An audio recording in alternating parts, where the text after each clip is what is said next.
paia, ma le lasi o lau fai ngā luenga paia le kua. Oe o foe fai mai. E moli mawinga le koe aso. O lo kaku kama pension e maloloi a Pepa ni funga e lele. O lea mamalu la iko lea. Wa paula kala lea. A wa lea wa fio mai na makuek whengu. Susu mai asi maasi o e na malekoa. Supa kou. Pola pui le whaukanga. Kama pua mangongi amang. Male ngofu kwa inga whaka. E foil mangaku. Wapaia kua whonga. E a fioile koe kau whanguala mane koa. A inga koru ka ngaka fau. A waulele wepa. Ma papa aar paia Samoa. Mai lava le makas haua. Famai nga mafiki ai le uruai malama le laoso. Se ia pa ia fili mapule kuu. Nga la lafo ia yaka o le langoko. Pai awa inga makama. Kama ma inga. Kumua mapula i kuwa malaka wa inga le kaima le wafonki. Pai awa le falenga fulu ya sua malawai fangua. Mafaa mai kulangi. Sale masaleo mua. Maleleo ngiwa sailua. Awale fio mapu. Malmamalu kama makua. Yala moku magua. Le fio la au nga mokasi. Kama faku ya la moku. Koko le falaula ka waiku. Ma le falaula ka ukangaka. Maupu le magua kele. Ole uao le kupua malela ai. Papele la maka ukala kulou ngalava. Ele magaku. Ulele wae le kuasivi le whaka ukainga le mamsinga. Yala ilo kofi kai kunga. Moloko ngongo ia le paiae le ufainga ruenga. E kusa ko e sa nginga. Olo kaku kama pension e malolo ya Pepa. O le sa ko pare fiangai. Awara fiau ma ngā ruenga le kua. Sa fai mava mai. Mamoni de kala le ya keliso. O se lupe falela ko faianga mainga. O se kaulanga soi fua vai masangu malonga inga. Balo fa kai. O sa ngoanga makulainga. O fionga paia le kua sa ko mamoni mai. O fai mavai la au. Le ngaka le wharekua ia ilingi marango whalo. Au ainga ngalua. Lele leo le whaiei le leo whakawa e whai mafonga vai masingu. Le fio aku le fionga le sao. Ia vai masingu. Fio aku paku. Fio aku le fionga ki a kongko inga. Suako ulang soifua le ngai inga. Kama pension e malolo ya kise ma farkua pension e ya Pepa. Ngaka foi lea, o paia la ingo ma vaenga. Awale suor fa fenga inga ya kuresa. Paia la ingo ma vaenga, la ingo kupu ingo papa ma inga ka fai fa. Bola pui le fka inga la lunga ma fa kaua. Au so bako palo ma so bako wala i malo. Awala fio kia malua mangvai. Sua kinga usu masua. Le mane lenga le mane koa. Pola pui. Ele whikalai ngai le whare fia ma le whare salafai. Le lolonga i pula ma le whai koanga. Whamenga lave mangingo. Lave ya ava. Aku kua foi se mako kala. O le pai awala fiola inga sa pesca. Tusua i loko o le mapu. Faleiva, maupu ya makau. Pelo sa makau kala. O modiaku le nganga le whaafikai ma le whamalo. Le usunga le toina. O iyo le ufai ngā ruenga. Le ngaka o le so. Ao le amakanga mai o le whamoe moe. Le fo malanga mai o sa Pepa lea ko ai ka ngu sa moa. O nga koe sa nginga fa le inga se o mai le ngai vai ngolaso. O le kalo vai masungu. Ma inga ngalua. Fa fulu mai langi de ko fa le kua. Ko mai langi o ko foia walo ko soifua vala winga. Lo ko fa funga paulia. Maloko fa fale le manu. Paenga mafioanga malala fanga. Ile ngaka o sambo ngeyo aku ngwe mamao. Awale akua malonga fingangalo. Mawale mawa kele. Mawale soifua laule lei. Kingo le mafo fau silo le nganga. Awalo ko wala winga. Mawangi nganga skele. Awale akua malonga malo. Wafoi fafaki amayo. Fafaki aka amayo le ngarwenga. Mawalo ko lokele. Mawalo ko wang sai. Peo ngalau ngai ngai le ngai vai ngalaso. Ya, ngai fo mai leo sa mako kala. Ula ka mafayaku. Pa ia ai ngalua. Awase fa alo. Se kala masengai. Lo ko fika kunga. Malenga luenga fola. Alo mai ola ka mafayaku. Lau sunga kai or sa nginga. Lau sunga tamato ina o le pulenga. Mai singi Australia malo fa afkai. Ia o ka kukala nga fai. Le aso nga ngafi. Ya. Mongi la lofa. Le awe kau peau mai lea. Kau peau mai lala. Yung o le mongi o le lofa. Meso le mafukanga marka mai a Pepa. Mai o la kamfayak. O lea wa fawaku de whakamare. Waku le kausala. O le vailolo malonga sei. La iaku le ie papalang. Lea wa fawaku le amba musa.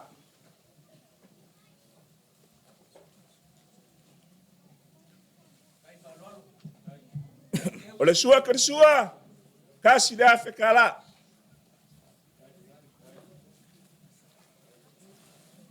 Pufi kayaku le malo.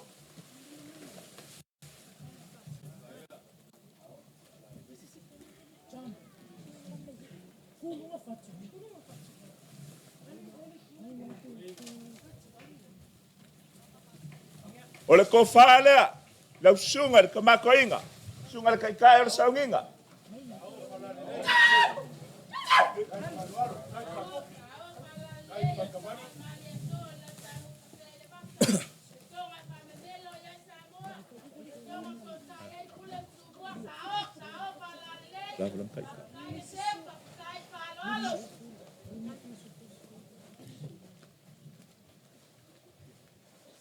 O lau pasese, lua afe kala.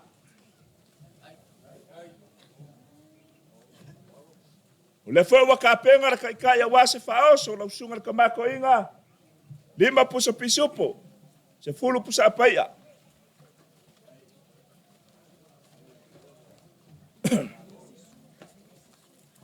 Oh, sim.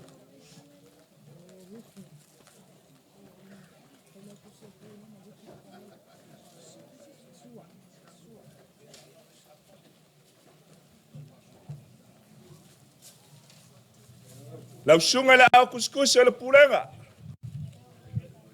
Lau sunga rupia paola. Ya alo mai. La kamu fayaku se fa alo. Leo wa fawaku le. Fa kamari.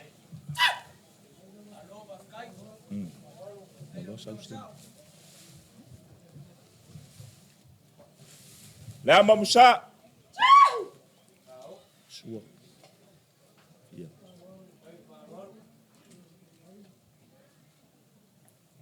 O le sua kersua. Leo wa yai le kekusi. Ufi kayaku le malo.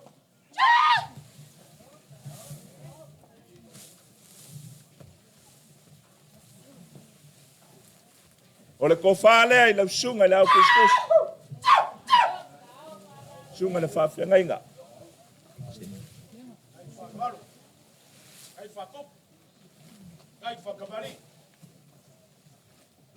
Ya. Lau susunga le fa. Momoli aku le keukus.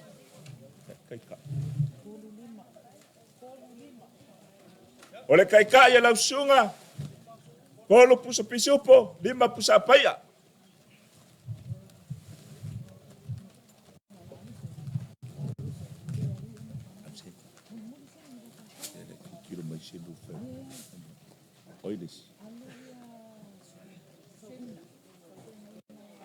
Lau sunga fawena.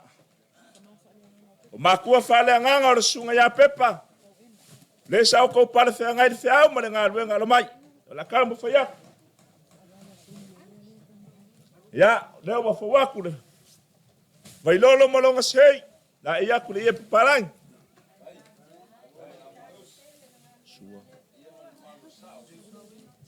Ya ila mamusa.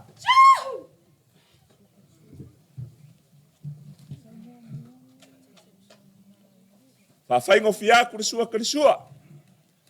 Ya ila ke kus. Ufi kaya ku le malo.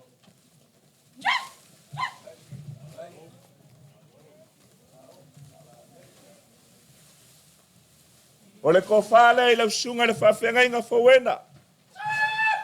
Malo whawhikai.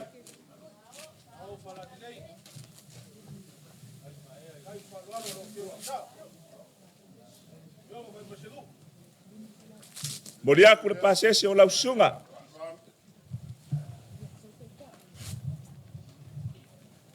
O le kaikai a wasa whaoso. Kolu pusa pisupo. 5 pusa paya.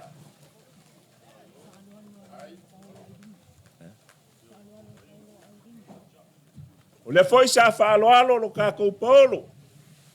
O le wharekua ia ilingi mo lau sunga. Ia o le ko whalea. O le whaaloalo le polo.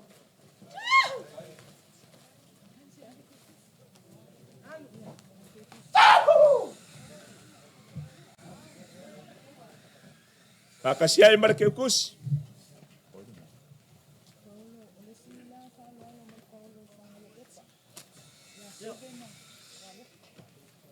Sa whaaloalo foi le polo. O le alo le sunga ia Pepa. Mo lau sunga ia. O le kua whalea.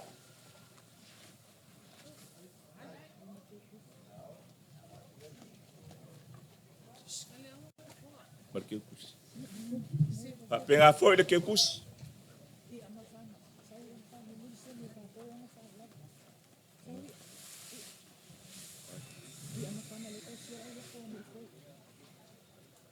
Lau sunga ia mawhana.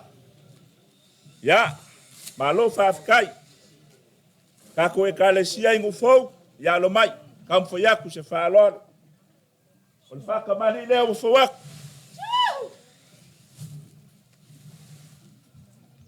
Awa e le suinga malonga sei. O moriaku na mamusa.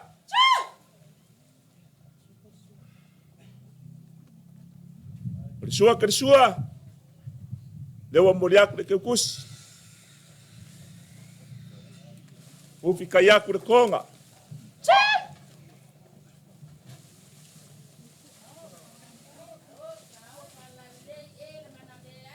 O le kofale i lau sunga. Ia mawhanga.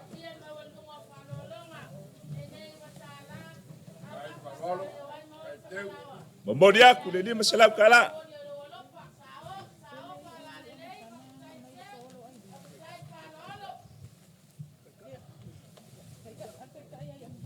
O le kaikai a wase whaoso, kolu pusa pisupo, 5 pusa paya.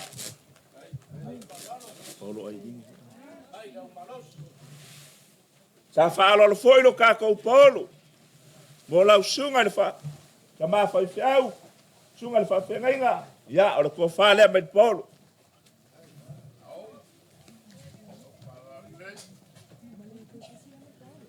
Kakasiai mara ke ukusi. Le maau lo kākou polo mo lau sunga. Awa. Oma.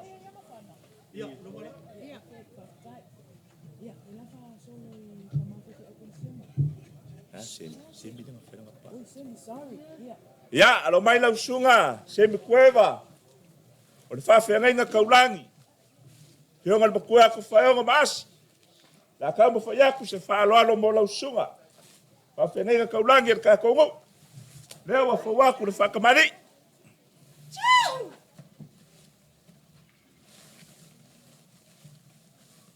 Le amamsa.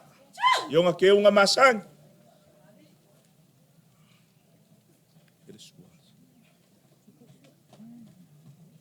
Sua kersua. Fa fai ngofia. Yai de ke kus. Ufi kaya ku le mangi ke kamari.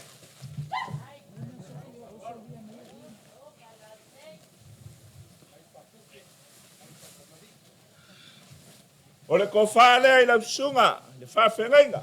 Sunga sem cueva.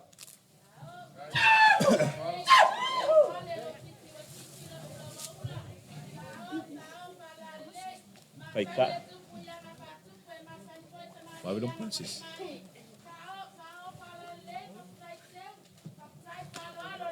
Ole pasese, deu for wak.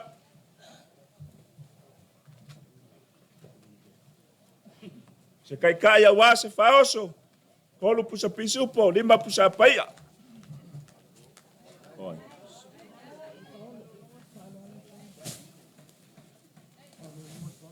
Sa falo lo mai foi lo ka ko polo. Mo la usunga le fa fenga. Yo le ko fale.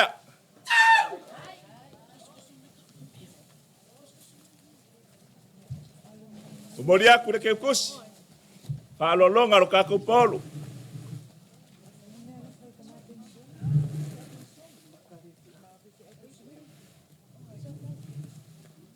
Pea nga maua. Lo kaku kama, lo kaku fama vayaku. O le kama pension e malolo mangu malo. Melean pa yae, ya. Se liliwangi. Awanga yo kaku kama pension e malolo. O koa mangu le ngaruenga. Ya alomai. O le akau mo fayaku ve msungu mai nga ngalua. Sunga kama pension e ya le uma farkoese. Ya, alomai.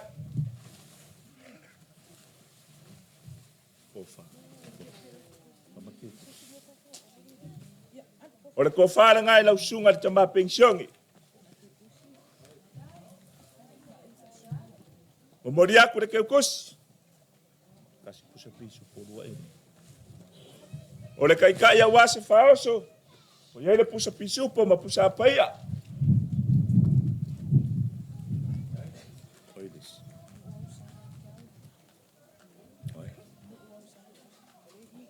Sungar kama pensiong yang wa usala.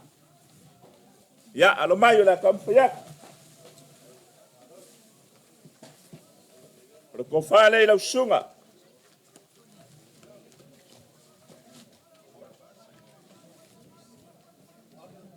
O moria ku ke kus. O le kai kai wa se faoso. O ye le pusa pisu po ma pusa paia.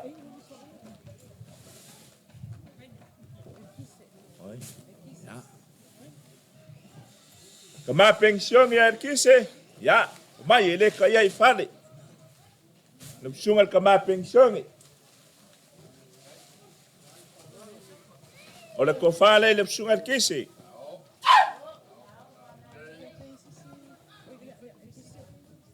moria ku ke kos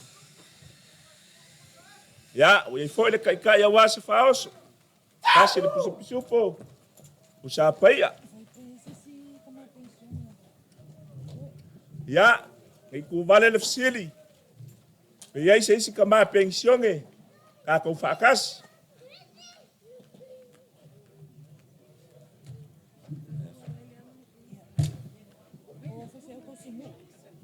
Feu kusinu. Ya, oi. Ya, la ka mo fayaku. Le isi vaenga la fa ngaluenga. Sunga i fai feu tau singo. Ya, alo mai la ka mo fayaku. Ya. Sa mwanga.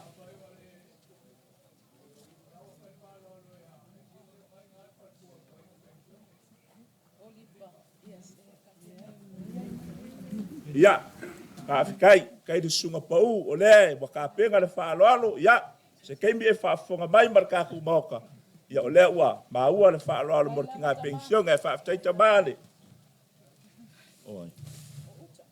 Ia, o le sunga ia uta, alo mai. O le kofale i lau sunga. O moriaku le keukusi. Ka penga foi le kai wasa faoso. Ele pusa pisupo ma pusa paia.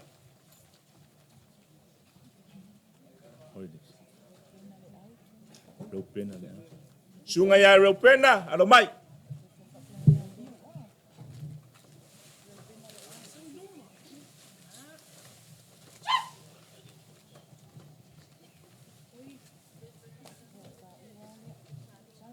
Moriaku le keukusi. Ka penga foi le kai wasa faoso.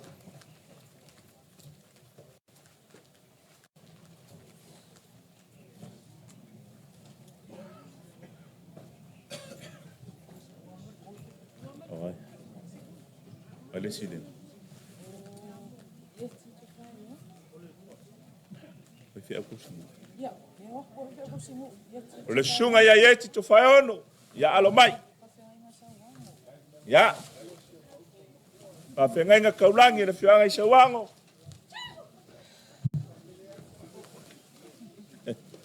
O moriaku le pasese o lau sunga. Ka penga foi le kai wasa faoso.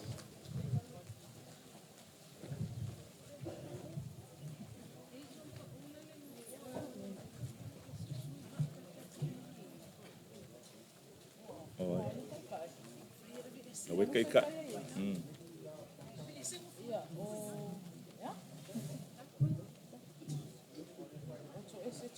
Ya. Le sunga le whawhenga ia ko ese, alo mai. Whawhenga kaulangi, pa ia ingo mamaenga. Le lunga ma le whawhao kaua, ia o le whaaloalo lea. Whawhikai sumai, whawhikai kalamai o ao. O moriaku le keukusi, ia wase pasese. Ka penga foi le kai, ia wase whaoso.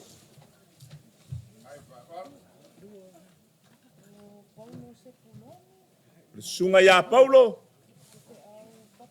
Ia whawhenga inga la fioanga i papa puleia, alo mai. O le kofala ngai lau sunga.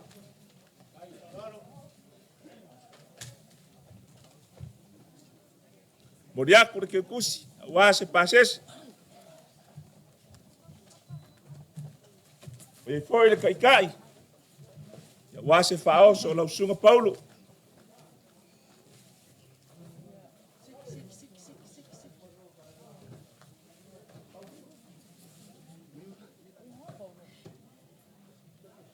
Yo le kaulau lao. Kaulau. Ya. O le sunga ia le kaulau pou wha. Whawhenga inga la fioanga i maoka. Ya alo mai. Kau mawhaiaku se whaalo alo. Kai sumai, kai kalamai o ao. Moriaku le pasese o lau sunga.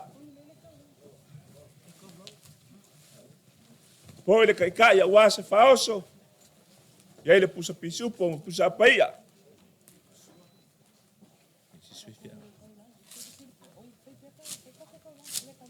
Ya. Ile ka ia i fale o kou sunga i whawhenga inga, o kou langa soifua ka kua inga ngalua. Alo mai o la kampuiaku se whaalo alo. Ya, lau sunga le tau lau, o le kofana i lau sunga.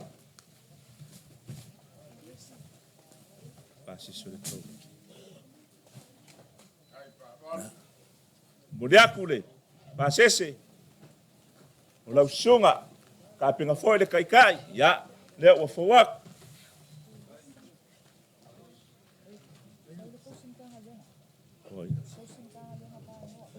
Sunga le tau simkanga luenga ya pangoa, ya alo mai.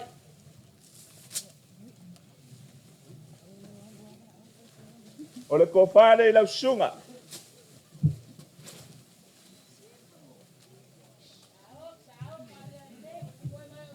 Ya, moriaku le pasese o lau sunga le kau simkanga luenga.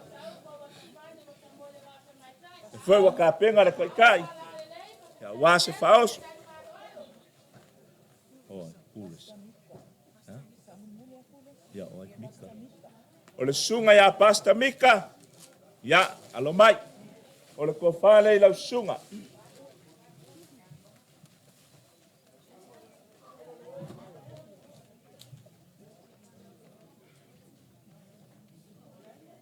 Ia.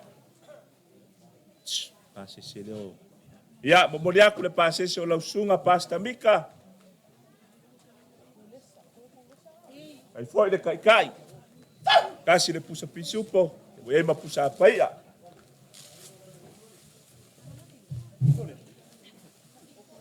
O le sunga i le whawhengainga i a kuresa. E ka le sia e whakasai no whali alo mai. O le kofane i lau sunga.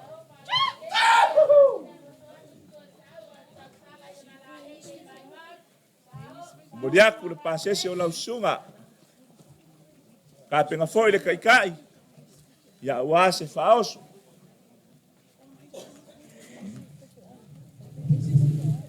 Ia. Nge iai se whawhengainga wa sopoloa la mako vai.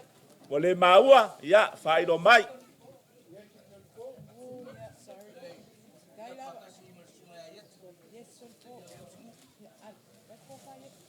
Ia, alo mai lau sunga yeti. O le kofale lau sunga. Ia. Avke pusei. Ia, momori aku le. Pasese o lau sunga yeti. Ka penga foi le kai ia wase whaoso. Ia. Sunga i la wao whao mai malua lau sunga roseti. Malo whaaftai alo mai. Ia. Momori aku le whaaloalo. Pasese o lau sunga.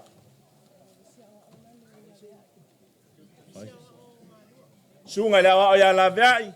Ia. O le whaaloalo lea mo lau sunga.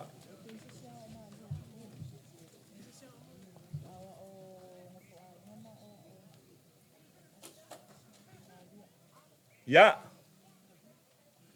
O whasoporia lau whaingalue ngā lea tua. Mas foi sunga ia o malua, ia po o piula.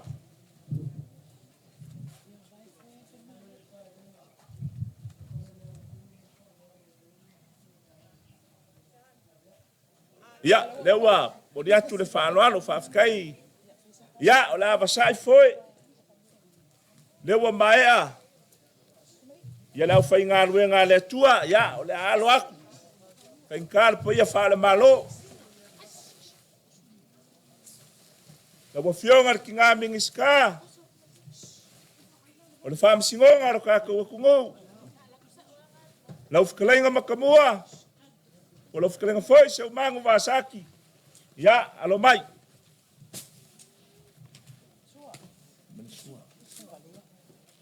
Leo wafawaku le whakamari.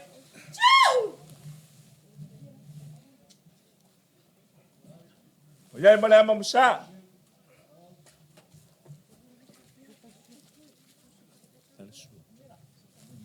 Sua karsua. Leo wa whaafainga o fie wa iai le keukusi. Ufi kayaku le malo.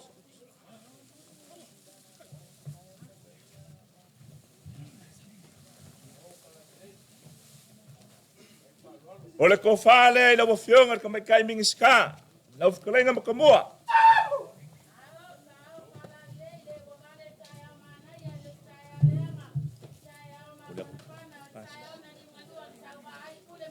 O mori aku le pasese o la wafionga.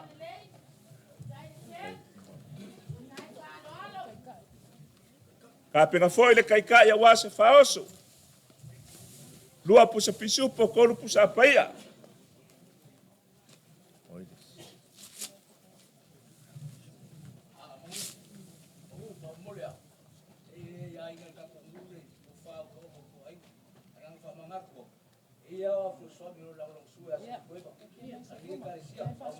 Ya, whaafikai ngua. Kai langolongo mai ngā ruenga, ya.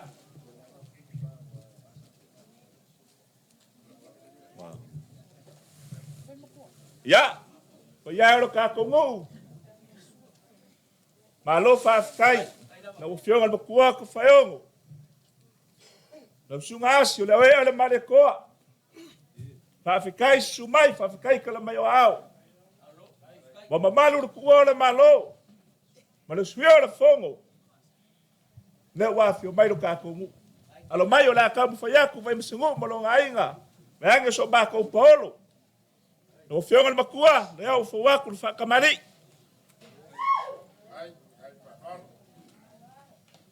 O iai le ama musa.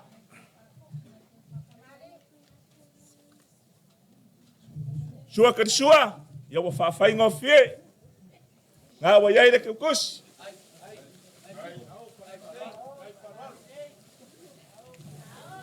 Ufi kayaku le malo.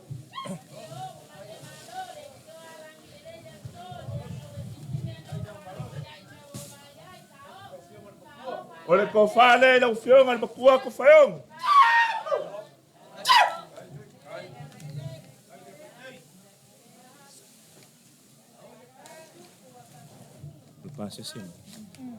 O le pasese leo la wafionga. Ka penga foi le kaikai ya wase faoso.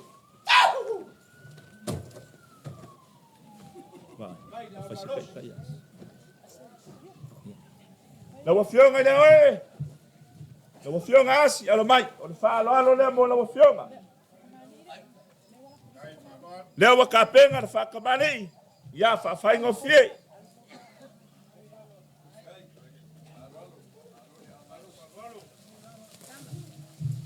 O le kofale la wafionga asi.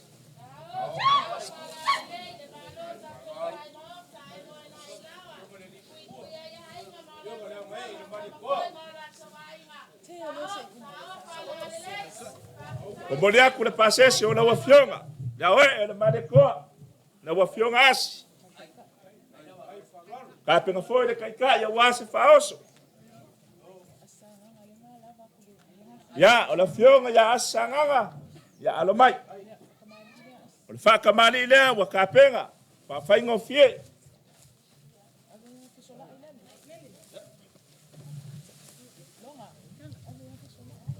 O le kofale le fionga ya asanganga.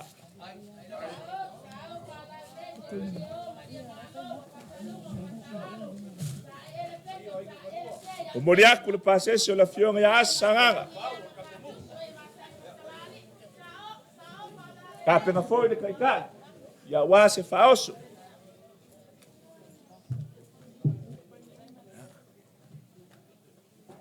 O fionga paku. Ya.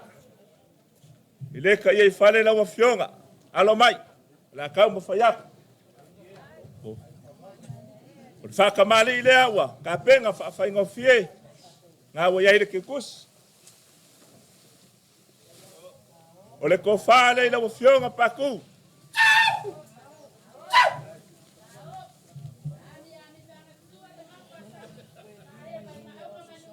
Moriaku le kukus.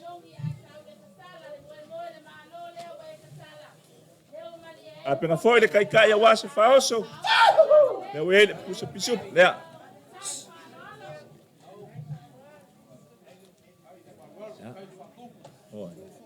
Ya. Ko ni du mai sa ma ko kala. Ya ko sunga ya afso sangi. Malo nga dului. Malo la lango ile ku malanga nga luenga. Ya la lo ko ko au so masunga fa fenga. Ya sengi.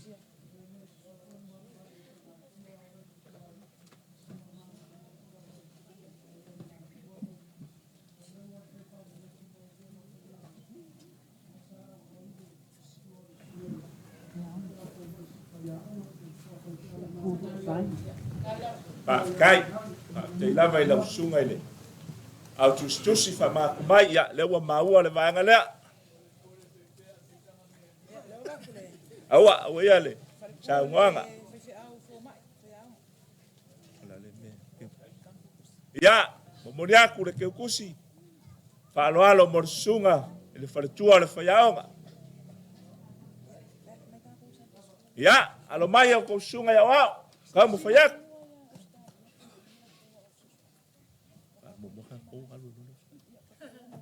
ya la bufion ko faongo awa singi ar ka kongo ya Nga wa muli aku le whaloalo.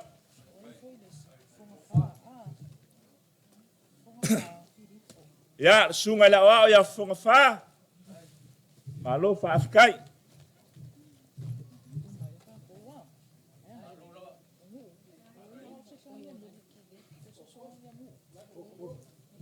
Ya. Awaf so sangi al kako fio.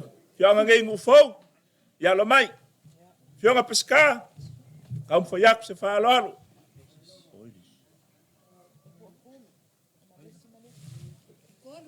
Ya, leisi sungai, leisi awaf so swangi. Sunga ka wawao, ya, leo wa fawaku le whaloalo. Ya, na wa fionga le mapu, ngā whangua fwai mea. Alo mai, ngā wa fawaku le whaloalo. Ya, pihengia kako wawao, malanga mai Australia. Ya. Whaloalo le mo lau sunga whakei.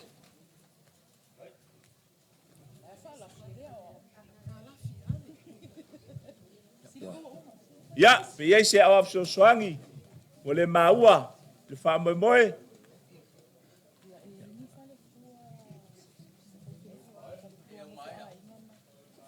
Ya. E le tupa wharekua. O le pa au mai whawhiangainga ia o le kako ki awai.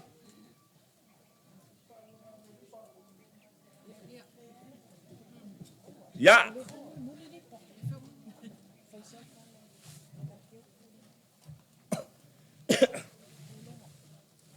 Lau sungal ka maa pengisyon. Lau sungal tamato ina. Paio le pulenga mai au sikalia. O le sa kako lau lua sila whaya ngafi. E kusa lau si whaaloalo. Malou maau. Pelenga o na mafkanga. Malaka maa pension e ya Pepa. E lola mangaku ele folo mole mole inga kulau. Yonga ya vai masungu. So maka upolo. Male paio ainga ngalua. Le maau male whaaloalo. Le melea alo mai. La kau ma fayaku. E kusa o lau si whaaloalo mai.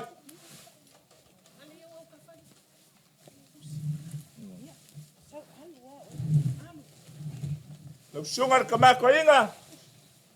Ngā waku le whakamari. Iai lea mamusa.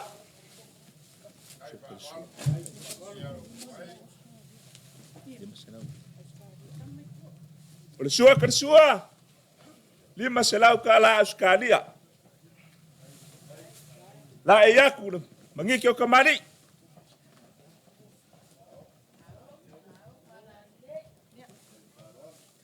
O le kofa lea, lau sungar ka mako inga. O le whaaloalo so polo. Yonga ya vai msungu mga ngafa. Paio la ingo mabaenga, paio la inga sa pesca. Ka pau msale longa. Le ngā wa iai le whaamo meona so. Alea.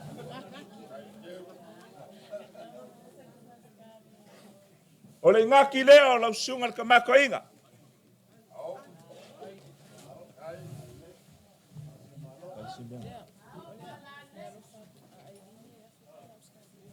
O le mea lo whalwharekua ia ailingi ma le ngofalo. Afrika la Australia.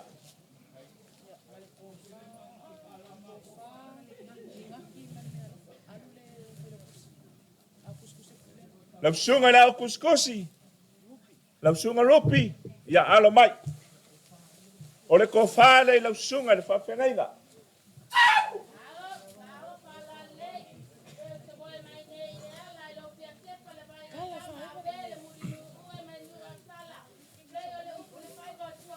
Le fwewa ka kala le iwa wafa. Awasa ingaki o lau sunga alo mai. O le ingaki ngā o lau sunga le au kuskus.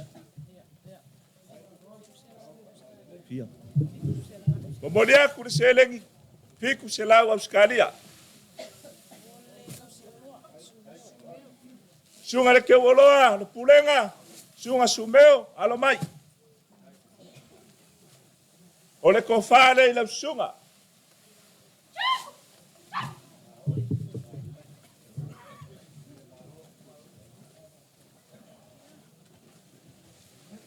Leo kala le o wafa.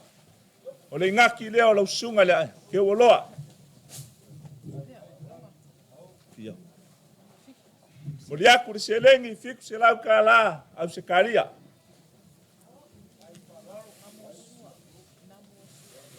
Sunga le whawhenga ia ngā muasua, alo mai. O le kofale i lau sunga.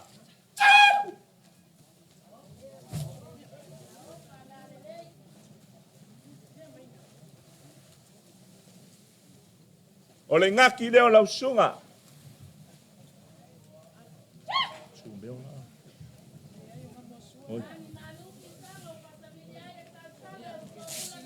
O le aku le selengi. Fiku se lau kala au skalia.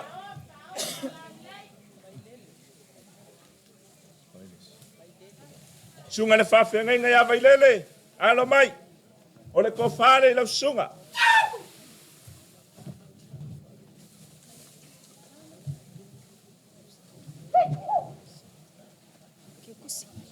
O le ngaki leo lau sunga. Whawhenga inga vailele. O mori aku le selengi.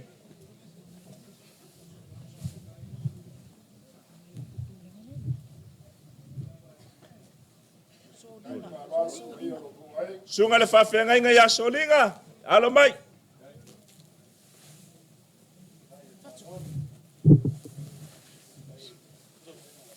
Leo ngā māku kalango aku ma le whaaloalo ngafi wa le ngaka i au skalia loko wanga lelei. A le awo kou kirikiri alu mai. Ia, o le whaaloalo le mo le sunga ia solinga. O le kofalea.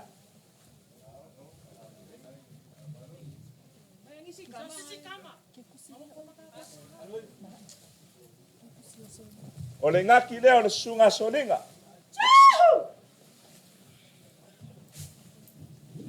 O moli aku le selengi, fiku se lau kala skalia. Oides. Yanusi. Sunga le fai au misiongale ia Yanusi, alo mai. O le kofale i lau sunga.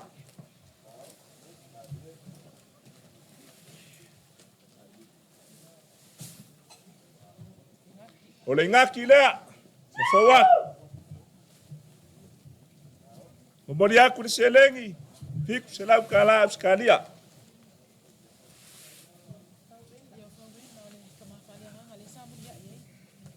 Sunga le whawhenga ia whauena.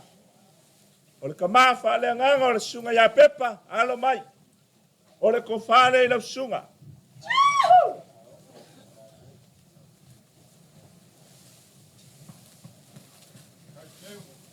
Leo wa whawaku le malo, ia wasa ingaki o lau sunga whauena.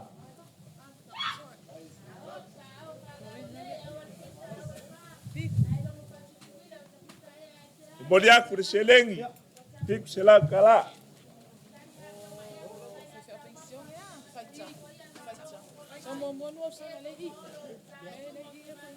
O le pulenga.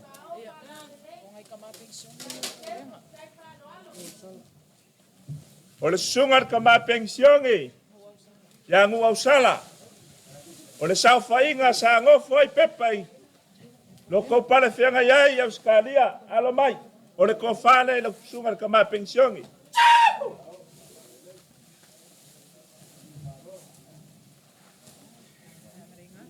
Po waku le malo awasa ingaki o lau sunga kama pensiongi.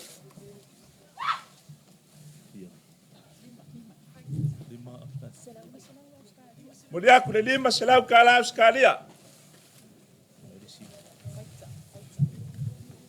Kama pensiongi ia faita. Alo mai. O le kofalea mo lau sunga.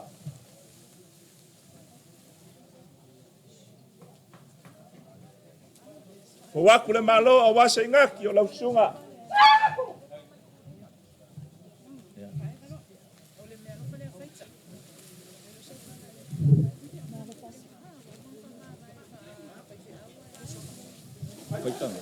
Moria kure ke kus.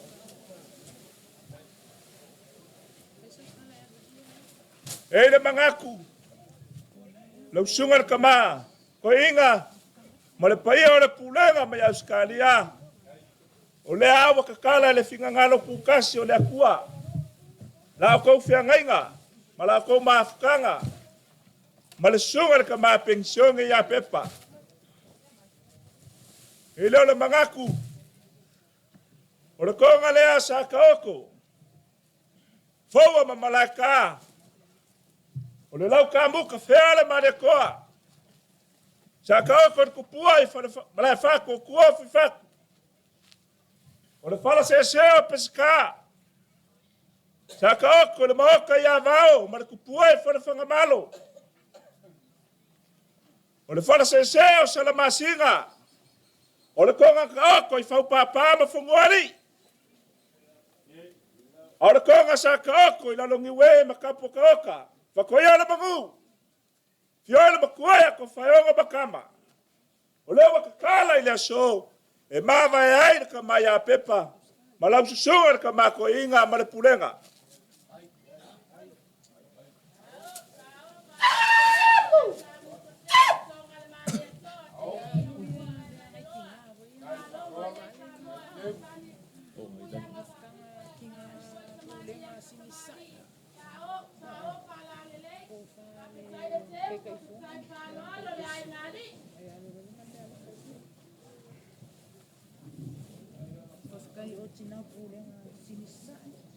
Pai au farekua.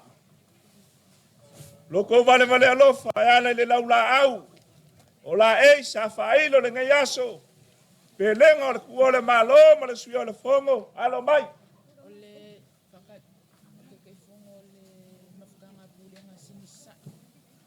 Pionga le kai fongo le mafkanga ki ngai singi sai. Pionga le faretua le toina. O le kofale ila ufionga le kai fongo. Pionga le faretua le toina.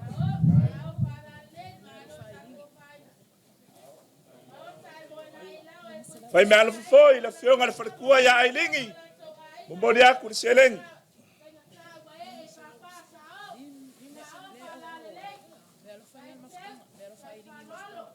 Fai me ala foi le faretua ya ailingi. Mo le mafkanga ki ngai singi Australia. Kasi le Afrika la Australia.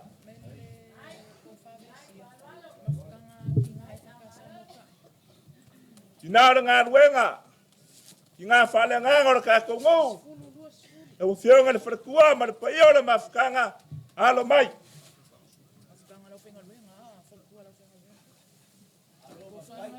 O le kofane le o fionga le wharekua. Fionga le wharetua vesia. Le ua whawak. O moriaku le keukusi. Whaalo alo mo le fionga le wharetua.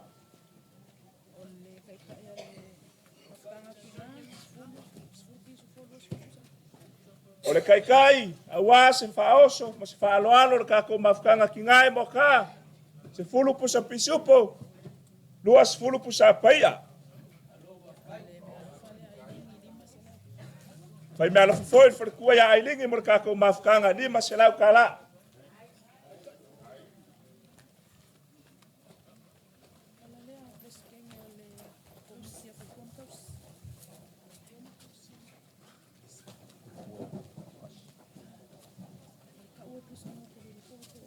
Ya. Lo fionga le prestene. O fare tua matausi o le kako fionga I moka. Alo mai. O le fa alo le mo la fionga.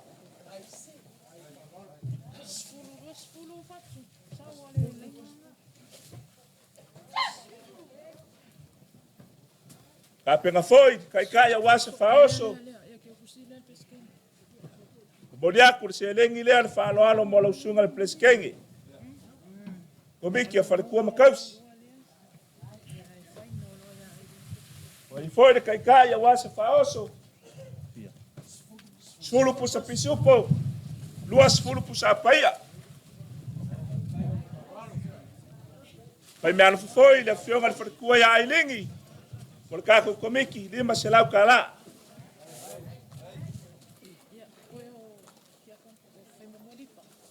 Ya. Kako kinga pensione malolo ya meripa. Alo mai. O le whaaloalo lea mo lau whionga le wharitua malolo.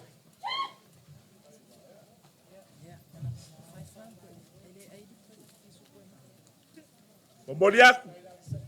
Ili se lengi pa ia.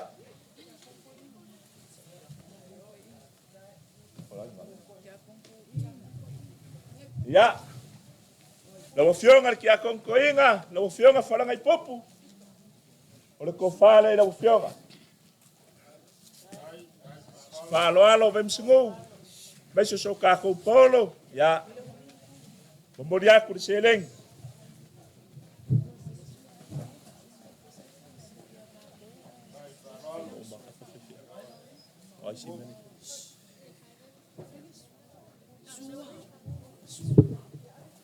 Lau whionga le whalekua I lengi. Mga kuawa mawhakokonga lau sa. Ea lai sa nguanga maki mainga o wha mawhangwhanganga lau whainga ruenga. Malolo kakele. Malo makau lea kua malonga whingangalo. O le mea lo whalea. O le whaaloalo lea mo lau whionga le whaletua. Sanga maua pea le mawhangwhanga o lea kua. Lea wa whawaku. Iei le whakamani.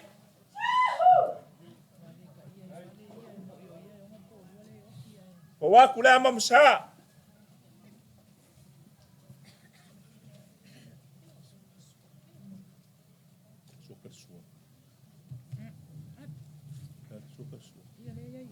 Ka penga foi le sua karisua. Pa fai ngau fie wa iei le kekusi. Ufi kayaku le malo.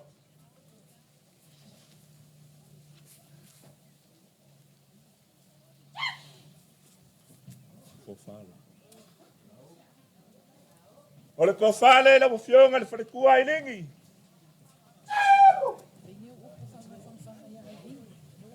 Maua le loko kele.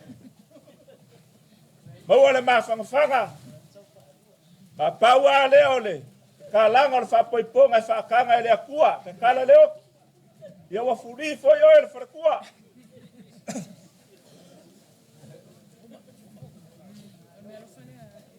O le mea lo whalea. Mo lau whionga le wharekua. Kasi le Afrika la.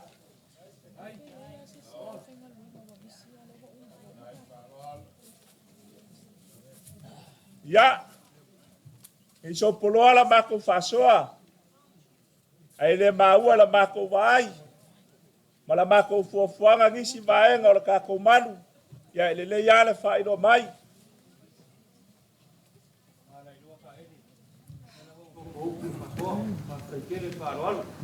Ya, kai.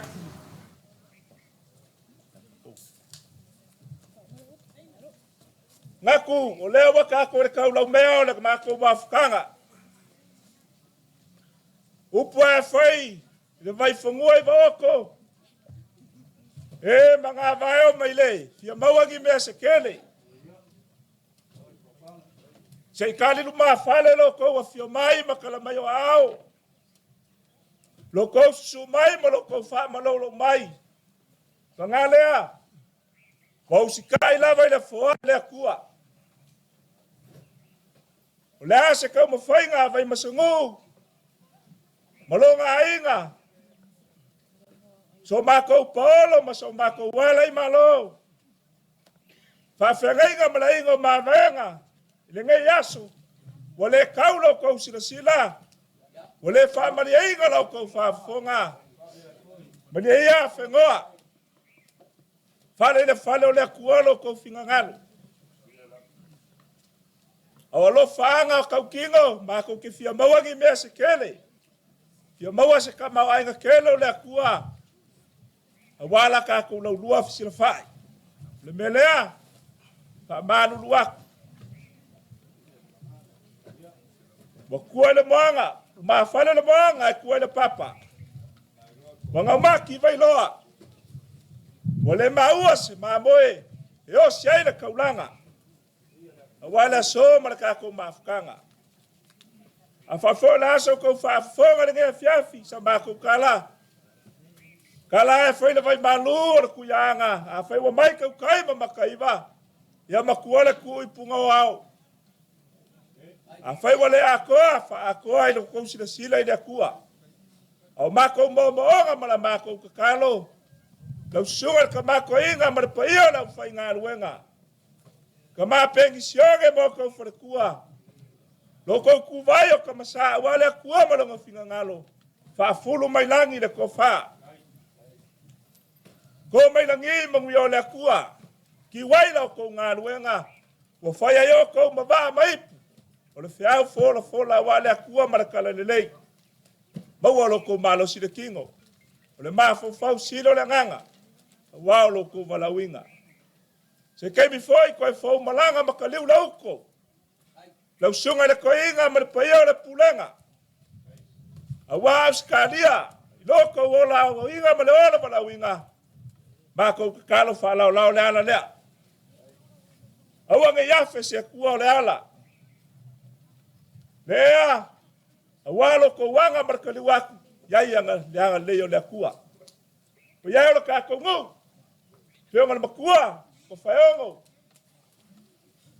no sunga la we ale mali ko mar po yo lo ka ko ngu pa malu waku maku vai malu puenga so ko sila wale au lo kiki le solo pale makua ku nga vai masungu mo lo ngainga vai so ka ko polo masuka ko fa balunga ya pula sa mako kala lu fangia le kua ko ngol nge yaso se kai mi kuamba le fua makakana le fideli kapu o inga lo ko se fua o lo fa le kua manguia la fionga ya msungo o ngainga manguia so mako polo so mako wala malo so mako ko pengafa manguia ka ulanga so fua sunga kama pensione per nge yainga mako wola le nga le fua ya ifu mai lo sa bako kala manguia kene nge yas alo ai ya lo wa poka eso ma me kai so mila fo le malo la fena duema lo fo le nganga matula ya wa fa malo kala fa lo kala nga mangu alo le malele fa ku la ko mu fungo fo ma ko me kawa e ala ba uma ya sainga pa ia malo sa bo wa ngo mako pa ia menang kalau mako wa ulo la pe paket ya ahora son sila ngo mako ko ko le ma dia wa mako dia dia ngai na pa ali no wa pa alo ka mako inga mare pulenga malanga mamao ma ai faru inga lo ko faru ba ko faru ya tu pisa ka o lawa le pito lawi o ko amo ka kalo ko mo dia e ka mas fia eso va lau mais o ki mo le ba o le va marulua o lau mo nga ngo ka manga ko o le situation le le o lichi vino ni ka ni ero mala pa mala le le la ko le ko wa ko le na pa wa ai mala le pa ko wa ngo le ke mai si mali wa ma mo la wala le ko ki wa ka ko ba wa yang oleh awak malam mai lungan memang sisi kala le ya malu kala le ngi yo ba ku to ngu ai alo ngapa sika ko kala ole li woro wa ya mo tu ngalo wa le ko ya ko ka pa ya ka lo ai nga kai au mo mo me ka mo to a fa tanga pa mal de so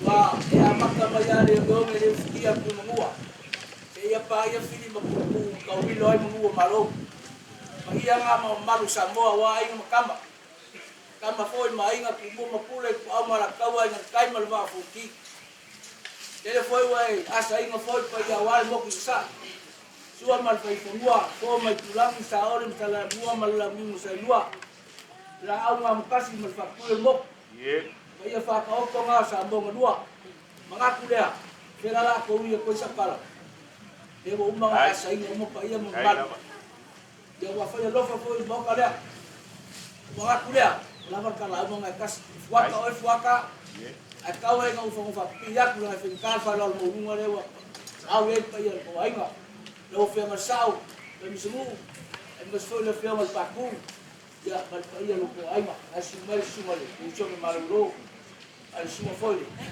ta con ko inga me Amerika wa mani a kala le so ila va ka fa wat ke swa for kuo tu ya kuo kala le mani ai wala ya se me le yo ya ila fa ka le so e kala como pa ia le ya wa le sumo ko inga ya skaria ya me si foi pa ia la fa na le kofie le tua yo ma kingo ese que so me malolo e fiau pawa alo fa kai fe se nga kai lea au se ri pa ia lea al para malo ya ya nga bole umba e asainga ya ngo kalmoa lava kala uma nga kas wa fa au le ma au ma fa lo le kuang ko fa kumba susia man kama ai le wa au ele o fio mo su i fa polo le polo su fu mo su o pero alos e wale o kai mai ka fala au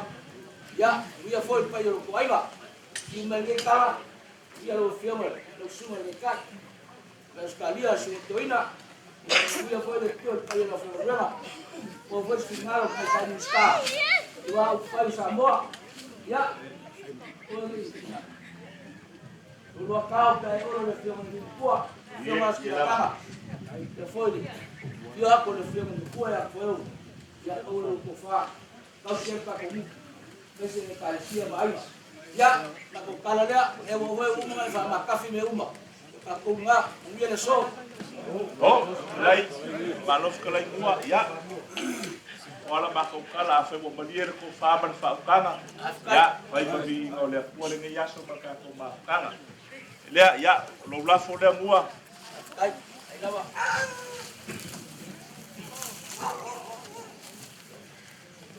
ya ko dia kule seleng ida ya was fa balos kimo ngi le piaf ai lava ya hao ya malo le pa paloar o la fo de lo fa kanga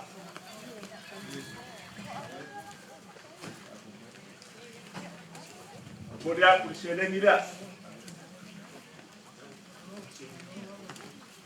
wa ya ngafika poi ka ku fa ko ya seleng ida ya ai lava o fio sa war kala sidi barkoiga ya kai fa babal fa kai ma di mai e vai sa fa lo me las ponga ya ma e vai fa lo ma kai na ule ka wa kula wali ngo kwa po fa bangalo ya ngakamba ya ngule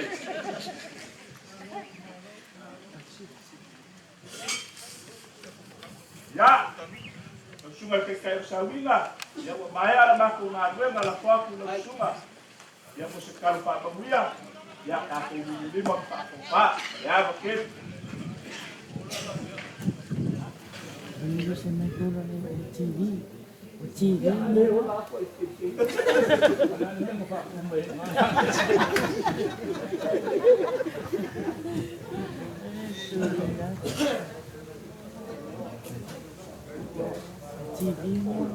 Ellos se matan TV. Vean un TV.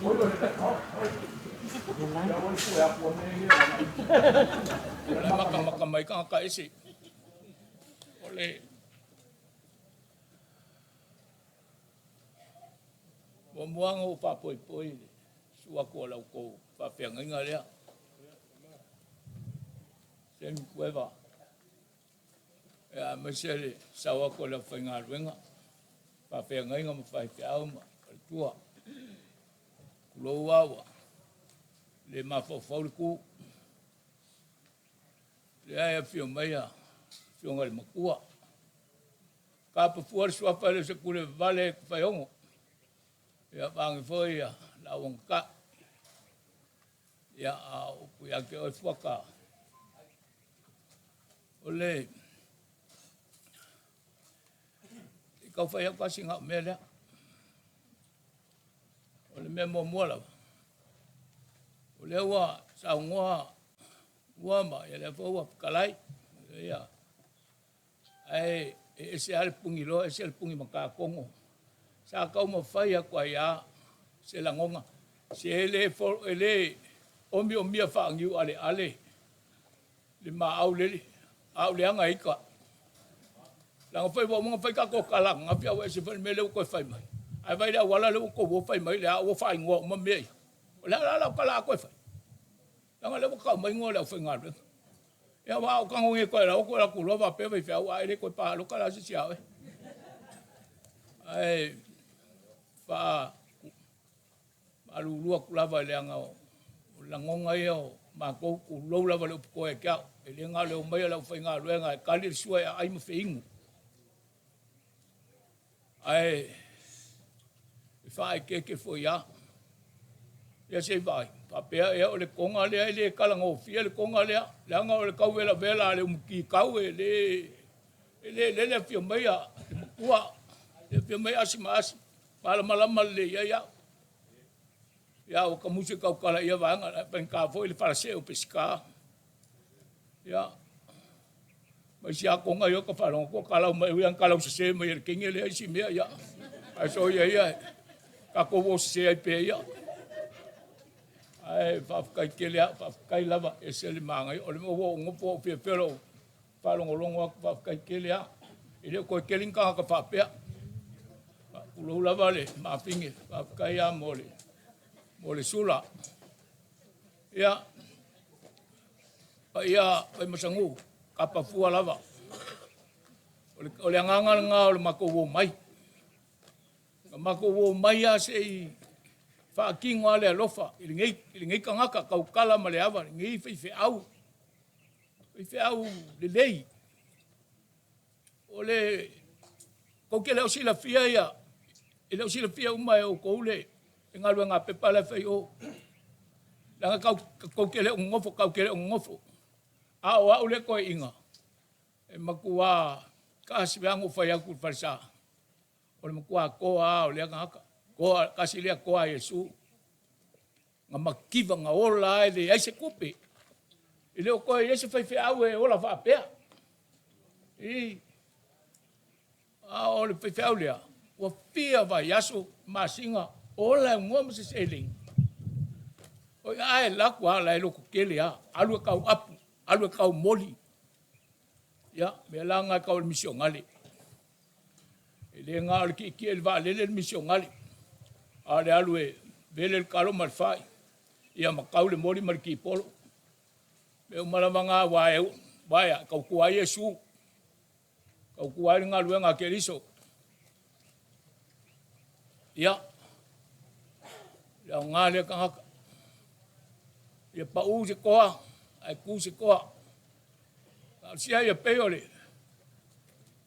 ole kupu ale popouri ya pole mafuli ale po nisi ka ngaka fa pe mo ngaruenga le kua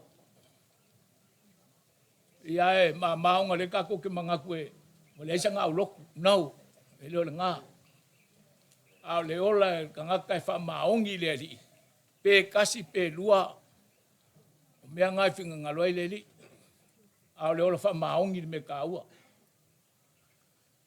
fa kai mo la ko fa lo fa kai kele a o mawalunga la ko keu ai le me yang ma ko mai ai wala anga o ko le pa vasenga mai nge la fa ngalwenga o le wo fa ya ko me umanga me ko foi umakwa ai ko mali semi e un po ama ko voma mali io ma ko loko e yang o fa ya e le fa pe mo foi fiau ya ai fa kai lo e lo loko ma lalo ai mai se fa kai kele ai lo wa manga ia o ma ko mai awanga ma ko ku ko fa kai dingi e puli al fi fiau a mo so ma ko abango fa kai ya lewa e fa lo mai manga ia lo mai ngi puli ya ide pe ango fai aku ide kupu pe rea mea ya ide fa pe o le mako ka kalo mal fa manguia ya lo fa le akua ya pai malo lo inga le fiau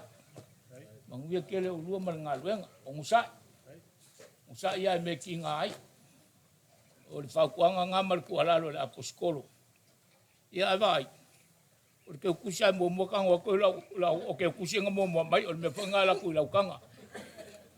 Karusia i oso mo le lua. O ia, maria o le au oso mo mai le kasi langa e whangu mela e ora. Wan, ia, vai, o keu kusi lea. Ia, o le akua kui ngā. Ia, so swangi mo oe. Ia, vai se, vai mea, ele se karinga o se kokongi o se mea. Ia, a oro mako fia ma le. Anganga, o lou kau sa fia whafkai a mor ki kai au, ma mea umaha, karunga mako ko ai kaungu. Ia, ia whamanguia kele o rua, maisel ngā ruenga ma le kālesia. Lau, whionga vai masangu uma, le, e mai kalanga le, kako kamaia, ia ora mako kala ngā. Pauala mako, le karia mau kia waku. Ngā ora mako karoa. Pauale wai, i leo ia makongi manguia. A le kala lea Paulong whai a Efeso. Po iloa Paulo lea alu e ave me alo wha. Mo le au pa ia i Jerusalema. Pauale la kala Efeso. Ia, o kou manga kua. Awa onga le li inga whai. E winga le mele o le whai. Ia, inga wala ko wha maa mai kai le wafu i Efeso. E mai kala ko inga le ai. Se kau mai. Ia, o ka musa ngangu wakulanga e musu ele kisu ke ngangu. Ia ele loku sa pefo mai sira ko ele ngangu lang ngangu. Ia afa mai a Paulo. Mai le li, it is more blessed to give than to receive. Ia kalanga Paulo o kalenga nga le ling ko fa mangaku aku ya peso e sili le manguia le foi ngai lo la ko kalia. Ia manguia lo ko ainga. Manguia le foi. Le ai musu mai loko lua. Ia sila pia e. Ia. Wale ai e vinga ai. I lo ngā ainga. Ia. A vai la umaka ko kupel ko ainga. Ia. Pau dia. Ia. Te i kakalale si mea dea. Ia langa ele ku miten. Ia ele pai mamo ka ko. Au se mele la ngalale ka puai ko ingala. Ia. Wakule de lo se laulang me makale aku faiongo. Pai ia ka ko pero ai foi pa la ko ka mboli ka fanga o se kai. Ia. Wakule si do se laure o ya as la se mis. Ia, por me masangi e ma ko o. Ale ia yar ka le ai kau kalama al faro. Ia pe ke ve ia ke lang kupe. Ia ole mo nga fa malu lu kula la foi sa ko fa funga mai. La foi se ma kau mai. Ole ngai pulenga wa fa le ma fa ole wa le kamasoali i lau ko makau marisila ia fa malu lua kulava baku malu puenga o lava lea kali kongu lava e o ko o maku fai kama manga loa se leo ngai pulenga ia me se leo fai ngaluenga ai fa kai kele amo me uma ia ai ka ku kulai usu ko usu kasi mai ar fa mo le lima kasi ia ka ku ko ka fa lo le kalo ka ku malu lo Oh,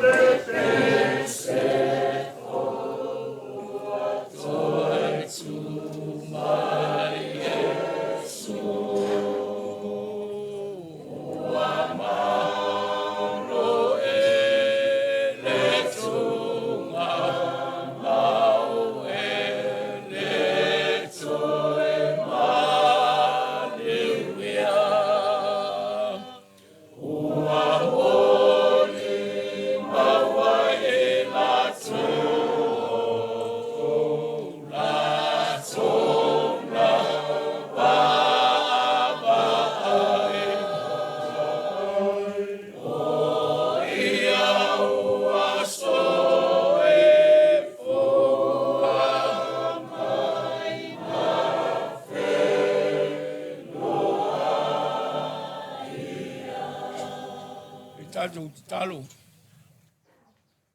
Ai le asale whaiva ma se mau mau. I lo mātou leanga, ma lo mātou le ato toa. A le wha mao ni foi. I lo mātou ola e ofo i nā tupea mo e mau whi au. O mātou whātou e se tamai a alo whalawa wha mangalo nei wha potopotonga ni mea ua e sila mai o le lei ma ato toa na mātou whātino. Ia wha mangalo lo mātou uso o mātou wha mawai atu. Lau au ona, ia Pepa. Wha mangalo fo e lini maswhanau, mai mātou umai o ai kale sia mau lotu.